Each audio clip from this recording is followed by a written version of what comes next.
오늘 본문 말씀은 7장의 앞부분과 연관이 있습니다. 바리새인들과 서기관 같이 자신들만 옳다는 그런 교만을 가진 자들과 대비되고요. 또 그들이 가지고 있던 형식적인 관행들로부터 또 그렇게 형식적인 관행으로부터 오염된 신앙, 믿음과 또 순수한 신앙과 이렇게 대비가 됩니다. 바리새인들과 서기관들은 하나님을 믿는 믿음이 자신들이 행하는 그런 일들, 형식적인 관행들을 드러냄을 중점을 두는 삶을 그런 신앙을 살았죠. 그러나 오늘 본문의 여인은 하나님을 믿는 그 예수 그리스도를 믿는 그 믿음에 있음을 볼 수 있습니다. 여인은 헬라인이고 수로보닉의 족속이었습니다. 이게 무슨 말이냐 하면 이방인이었다는 말입니다. 유대인은 하나님의 택한 백성이라는 강한 자부심이 있었습니다. 그리고 그것은 하나님의 약속이었지요. 그런데 그 선민의식이 시간이 갈수록 교만이 되어버렸습니다. 그래서 이방인, 즉 유대인이 아닌 사람들은 부정하다고 여기고 천하게 여겼습니다. 이렇게 부정하고 천하게 여기는 여인이 예수님께 찾아왔습니다. 그녀의 자녀가 귀신 들려 괴로워하였기 때문입니다. 오죽하면 여인의 몸으로 유대인들이 진치고 있는 지금 그 제자들과 같이 있는 그곳에 예수님을 찾아왔겠습니까? 그 배경이 지금 본문이죠. 24절에서 26절입니다. 제가 읽어드립니다. 예수께서 일어나사 거기를 떠나 두로 지방으로 가서 한 집으로 들어가 아무도 모르게 하시려 하나 숨길 수 없더라. 이에 더러운 귀신 들린 어린 딸을 둔 한 여자가 예수의 소문을 듣고 곧 와서 그 발 아래 엎드리니 그 여자는 헬라인이요 수로보닉의 족속이라. 자기 딸에게서 귀신 쫓아내 주시기를 간구하거늘 거기를 떠났다 했습니다. 전통적, 종교적, 습관적 관습에 젖어서 스스로 종교적 자부심에 빠져있던 바리새인들과 서기관들과 논쟁이 했었죠. 그곳을 떠나 두로 지방에 가셨습니다. 두로 지방은 이방인 지역입니다. 성경학자들은 이 일을 놓고 오늘 본문을 놓고 말하기를 이방인들을 향한 복음 전파를 이제 시작됨을 보여주신 본문이라고 말하기도 합니다. 중요한 것은 이방인이며 여인이 예수님께 찾아와 도움을 구하고 있습니다. 그런데 예수님의 대답이 우리가 알던 예수님의 모습이 아닌 것 같습니다. 인자하고 또 사람을 불쌍히 여기시는 그런 모습이 아닙니다. 예수님의 대답을 한번 보시죠. 27절입니다. 예수께서 이르시되 자녀로 먼저 배불리 먹게 할지니 자녀의 떡을 취하여 개들에게 던짐이 마땅치 아니하니라. 이게 무슨 말입니까? 한마디로 싫다라는 말이지 않습니까? 아니 모든 사람을 구원해 주시기 위해서 오셨던 그 예수님께서 아니 이런 말씀을 하시다니요. 고아와 과부 그리고 병든 자를 친절히 대하셨던 특히 어린아이들에게도 그렇게 친절하게 대하셨던 예수님이 이런 말을 하시다니요. 이런 예수님의 모습이 낯설지만 이 말씀 속에서 순수하지 않은 믿음의 바리새인들과 또 순수한 여인의 믿음이 오히려 드러나게 됩니다. 27절 말씀은 유대인의 입장이 충분히 반영됐다고 할 수 있는 말씀이지요. 하나님께서 아브라함을 택하셨고 아브라함을 통해 이스라엘을 이끌어 주셨고 택하셨으며 하나님의 백성을 이끌어 오셨습니다. 그거는 사실이지요. 다만 그 사실이 있음에도 불구하고 선민의식이 교만에 빠지게 만들고 그것은 유대인의 잘못인 것이지요. 예수님은 그러한 사실을 부정하는 분이 아닙니다. 예수님은 그 사실을 잘 알고 계셨고, 예수님은 율법을 없애려고 하신 것이 아니라 완성하러 오신 분입니다. 마태복음에 이렇게 말했죠. 내가 율법이나 선지자를 폐하러 온 줄로 생각하지 말라. 폐하러 온 것이 아니요 완전하게 하려 함이라. 예수님은 사실을 말씀하셨습니다. 그렇다면 예수님께서 하신 이 차가운 말씀은 뭡니까? 그죠? 그런데 이게 중요합니다. 이건요, 여인의 순수한 믿음을 드러내시기 위함입니다. 율법 준수라는 스스로의 교만에 빠져있던 자들과 이 순수한 여인의 믿음,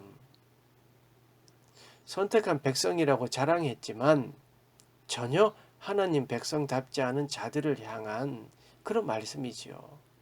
믿음이 있다고 하지만 하나님을 믿는 것이 아니라 자기의 지식과 논리를 믿는 자들을 향한 말씀입니다. 그들이 더럽다고 하던 그 이방인을 통하여 믿음을 보여주는 것이지요. 여인을 보십시오. 하나님의 아들 예수님을 찾아왔습니다. 그의 소문을 들어 잘 알고 있었습니다. 예수님이 어떤 분인지요.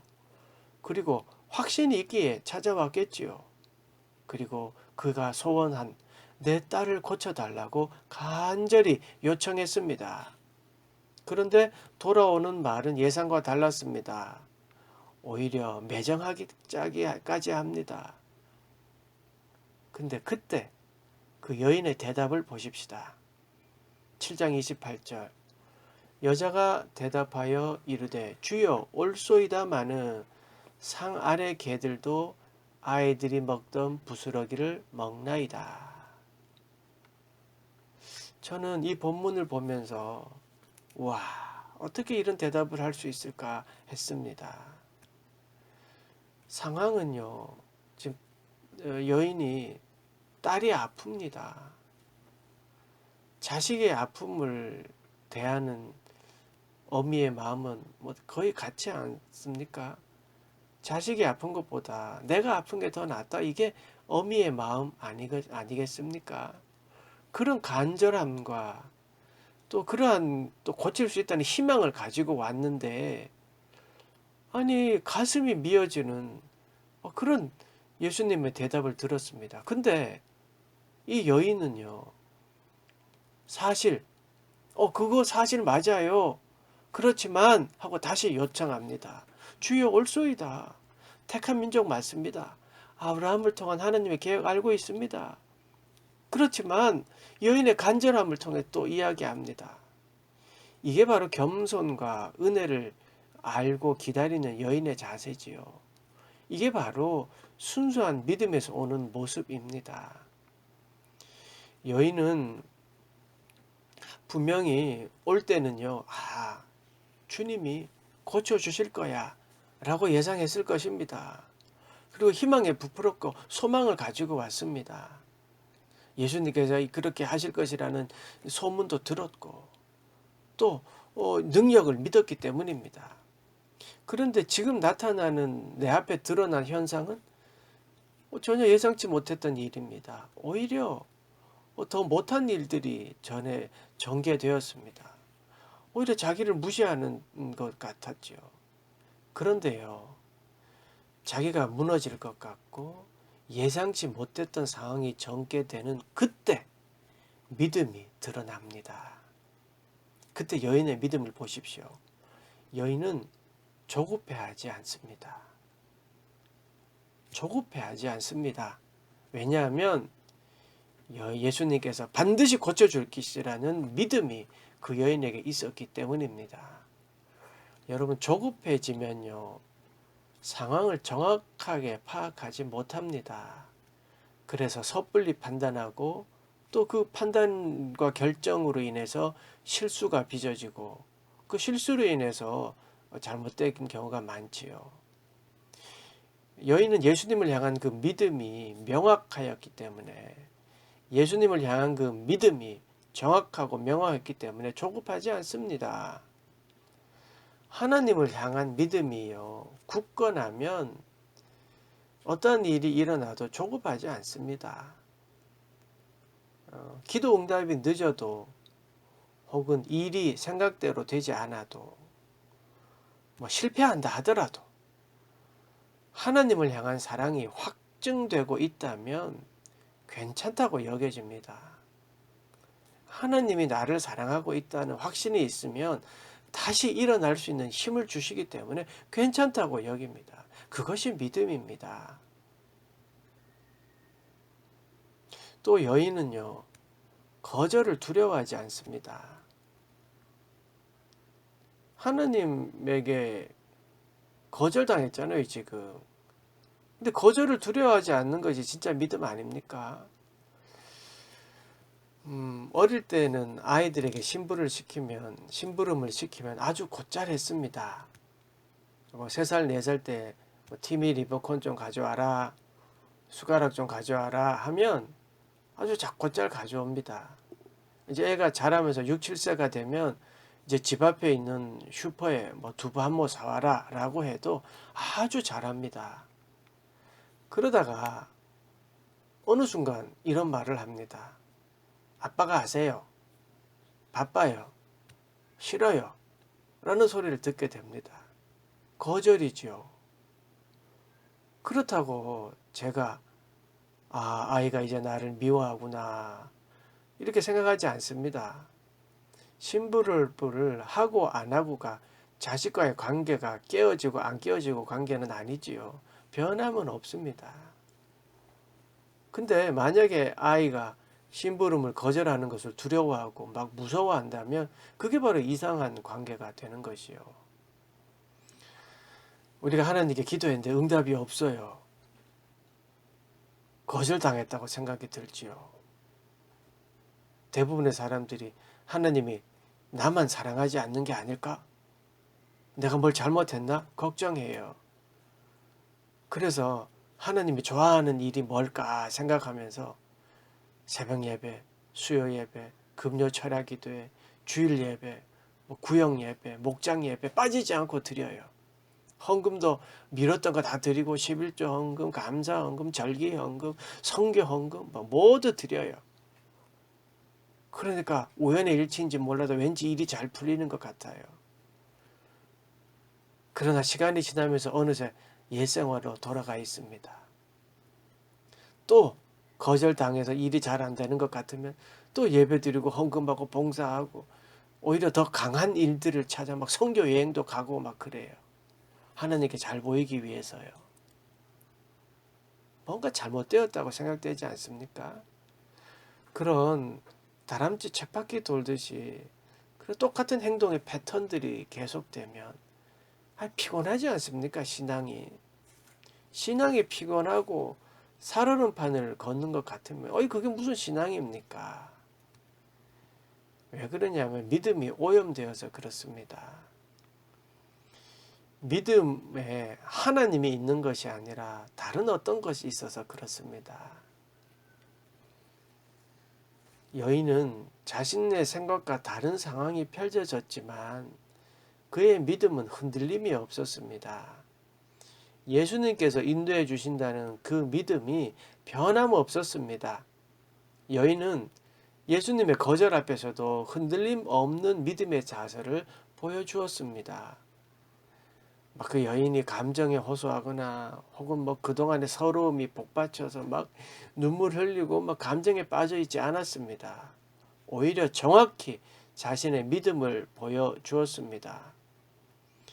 그 상황을 다시 한번 생각하면서 한번 보십시오. 27절, 28절. 예수께서 이르시되 자녀로 먼저 배불리 먹게 할지니 자녀의 떡을 취하여 개들에게 던짐이 마땅치 아니하니라. 여자가 대답하여 이르되 주여 옳소이다마는 상 아래 개들도 아이들이 먹던 부스러기를 먹나이다. 당시의 음식 문화는요, 이렇게 납작한 떡을 이렇게 찢어가지고 이 소스에 찍어 먹었습니다. 제가 이렇게 사진을 보니까 꼭 저거 같더라고요. 우리 피자에 밑에 토우 있잖아요. 위에는 없이 토우만 있는 그런 떡들 찢어가지고요. 이렇게 찍어 먹었습니다. 그러니까 찍어 먹다가 보면 손을 계속 붙잡고 있던 부분은 있잖아요. 그 부분은 이제 버리게 되는 거지요. 그 부분을 이야기합니다. 그러니까 거절을 당했을 때 여인이 아예 안 됩니다. 미션입니다. 주시옵소서 이렇게 한 게 아니라 그 사실은 알고 있습니다. 라고 이야기하고 그리고 겸손의 모습을 보여줍니다. 겸손하게 지금 한 태도를 보이는 거지. 나는 맞아요. 걔가 맞아요. 이렇게 말한 게 아니에요.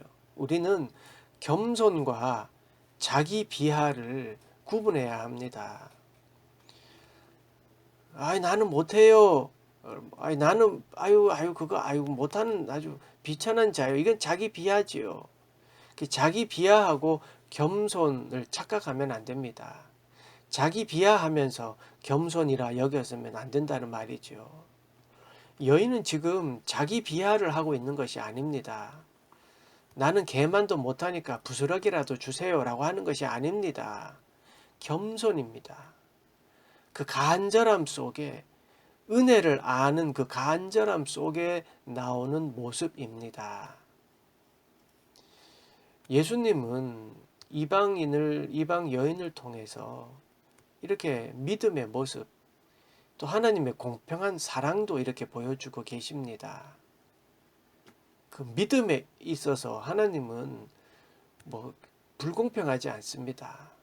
이방인도 유대인도 모두 하나님의 귀한 영혼입니다. 이것 때문에 예수님께서 이 땅에 오셔서 십자가에 돌아가셨고 부활하신 겁니다. 당연한 거죠. 공평한 믿음을 보여주십니다. 우리는 하나님의 자녀가 되었습니다. 여기에는 하나님의 은혜가 우리를 자녀되게 하셨습니다. 큰 믿음이 자녀되게 하게 하고 작은 믿음이 안 자녀되게 한 것이 아니지요. 하나님의 은혜가 자녀되게 했습니다. 그러니까 나 같은 것에게 부스러기라도 주세요 하는 마음으로 기도하는 것은 겸손이 아닙니다. 기도는요, 은혜 주신 하나님께 당당하게 하는 겁니다. 하나님이 우리 아버지이십니다. 마태복음에 예수님은 이렇게 말씀하셨습니다. 구하라, 그리하면 너희에게 주실 것이요. 찾으라, 그리하면 찾아낼 것이요. 문을 두드리라, 그리하면 너희에게 열릴 것이니 구하는 이마다 받을 것이요. 찾는 이는 찾아낼 것이요. 두드리는 이에게는 열릴 것이니라. 너희 중에 누가 아들이 떡을 달라 하는데 돌을 주며 생선을 달라 하는데 뱀을 줄 사람이 있겠느냐? 너희가 악한 자라도 좋은 것으로 자식에게 줄 줄 알거든. 하물며 하늘에 계신 너희 아버지께서 구하는 자에게 좋은 것으로 주시지 않겠느냐? 아멘. 하나님의 자녀에게 하나님은 모든 것을 주십니다. 하나님의 자녀이기 때문입니다. 하나님의 은혜를 입은 자들이기 때문입니다. 다만 우리가 원하는 것과 하나님이 원하는 것이 다른 것뿐이지요. 여러분, 아이가 원한다고 사자를 장난감으로 줄 수 있겠습니까? 없습니다. 우리는 하나님의 은혜로 하나님의 자녀가 되었습니다. 자녀의 권세를, 하나님이 주신 이 은혜로 주신 권세를, 그래서 천국 간다고 천국의 열쇠인 양 자랑하고 또 예배가 특권인 것처럼 여긴다면 우리가 바리새인들과 다를 바가 없는 것이죠.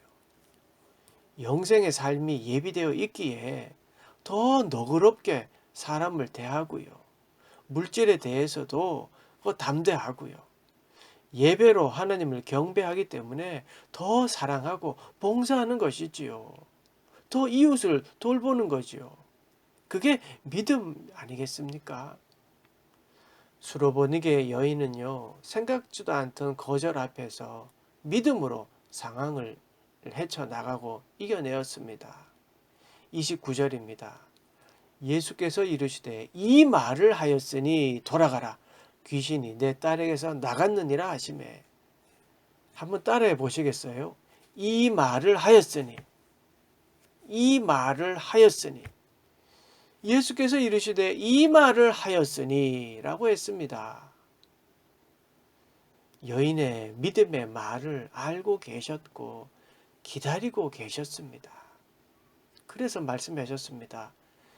이 말을 하였으니 돌아가라.